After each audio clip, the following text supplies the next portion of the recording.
What's up guys, Tech Guy here. Recently Apple released their newest iPhones, the iPhone 7 and 7 Plus. In this video we're going to be taking a look at the iPhone 7 and 5 reasons to upgrade.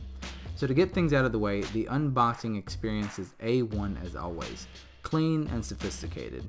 Not that this matters, but the very first item you see when unboxing is the paperwork. Next up you'll find the iPhone 7 itself, and following that you'll find the essentials, the earpods, headphone jack adapter, your lightning cable, and of course your power brick. So for starters, and the most obvious reason to upgrade is the camera. Not only has the camera changed visually, but also the technology inside as well. And this goes for both the front and rear camera. The rear camera still has a 12 megapixel sensor just like in the iPhone 6s, but Apple seriously improved the aperture from f2.2 to f1.8. What this means is that the camera sensor is now larger, which in turn produces better low light pictures because now there's more light entering the sensor. In addition to the sensor improving, Apple has now for the first time included optical image stabilization to the base iPhone and not just the Plus series. In a short description, your videos will now be a lot more stable, especially when shooting a video while moving. Like I said earlier, both cameras got a little bump. The front-facing camera has now increased from 5 megapixels to 7 megapixels, but still has an f2.2 aperture. In other words, your selfie photos or FaceTime calls will now be a lot more clear and crisp.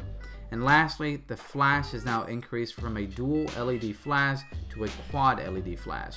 Pretty simple to figure out, but essentially you just have a brighter flash. Now, the next upgrade is the home button. You may already know this, but if you don't, there is no longer a button. I don't know about you, but when I think of a button, I think of a moving part. That's not the case in the iPhone 7. Essentially, you now have a piece of glass that has a vibration motor built in so that it mimics a button press. It's kind of weird at first, but you get used to it really quickly. In addition, you have the option to customize the haptic feedback you receive from pressing into the glass. On a positive note, you can rest assured that your button won't get damaged anymore since there's no moving parts. As long as you don't press too hard, you shouldn't crack it. The next upgrade is the most talked about, and that's the removal of the headphone jack. This for many has been a deal breaker, but honestly I can't say this would cause me not to purchase this device. Now, I know what you're thinking, and you're probably asking, where in the world are you going to plug in your headphones? Well, easy. Apple has included lightning connector earpods, which are the exact same earpods from the previous generation, except they now connect to your lightning port. But let's say you have some headphones you want to use that have the regular 3.5mm jack or plug. Apple has included an adapter that plugs into the lightning port and into your headphones. Sound wise, the earpods sound exactly like they did before, so don't worry about losing or downgrading in sound quality.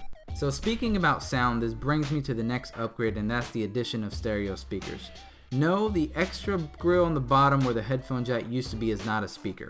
Apple has added a speaker to the earpiece from where you listen to when, for example, you're on a phone call. I think this is a great addition since most of the time when watching a video you turn your device sideways, causing you to block the speaker on the side. Therefore, the solution to this is adding the speaker to the front. I don't know if it was my device or not, but I did hear some sound distortion, and the sound wasn't as crisp and clear as the speaker on the bottom as opposed to the one on the front.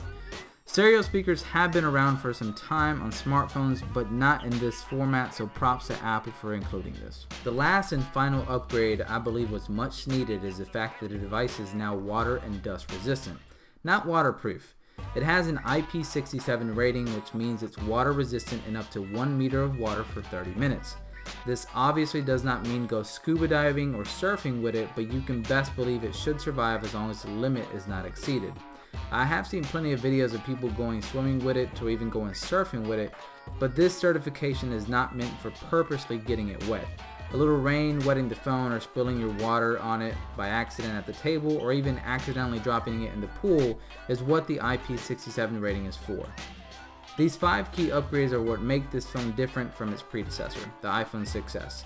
Personally, if you were to ask me whether you should upgrade from the 6 to the 7 or even the 6s to the 7, the answer is yes.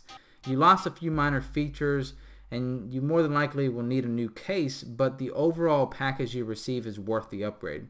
With features like water resistance and a better camera, I strongly recommend this phone compared to its older siblings. Well guys, that wraps up this video. Be sure to click that like button if you enjoyed the content, and don't forget to subscribe.